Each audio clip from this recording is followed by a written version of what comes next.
What's up, Voyage Bros? So, ito na ang tamang panahon. Actually, ngayon, interview natin for US visa. So, nandito na ako sa harap ng US Consulate General Jeddah. At kinakabahan na ako. Sana ma-approve. Hindi natin alam, diba? Mamaya pagdating ko doon, sobrang kabado pala ako. Di ako makapagsalita ng maayos sa harap ng immigration officer. So actually alas 7 pa lang, pero ang ano ko is ang schedule ko is 8:15. Nag-observe lang muna ako kasi hindi ko alam saan talaga yung entrance na malaking compound ng US consulate. So hindi ko alam kung dito sa harap o sa likod yung entrance.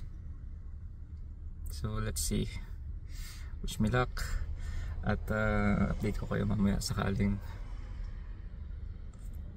accepted na.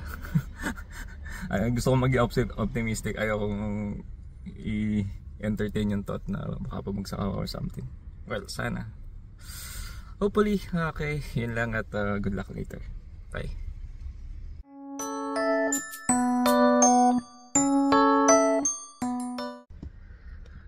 What's up, Voyage Bros? So guys, guess what? Akin ang ngiti ko, no? Approve ang visa ko. Yes! Thank you, Lord. Salamat po. Grabe, sobrang saya ko kasi sobrang bilis lang talaga ng visa interview. Actually, hindi pa nga siya sa window nga lang siya i-interviewin kasi kahilera ng mga ibang paperworks like yung fingerprints mo, submission ng mga documents. Grabe, sobrang bilis. At approve na agad siya. Akala ko parang may special room pa na pupuntahan kami for the interview itself, but doon din pala, doon sa mismong lobby na rin pala na yan. So luckily at super blessed kasi pumasa ako sa interview na to. Thank you, Lord, may US visa na ako. Hintayin ko na lang siya sa RMX.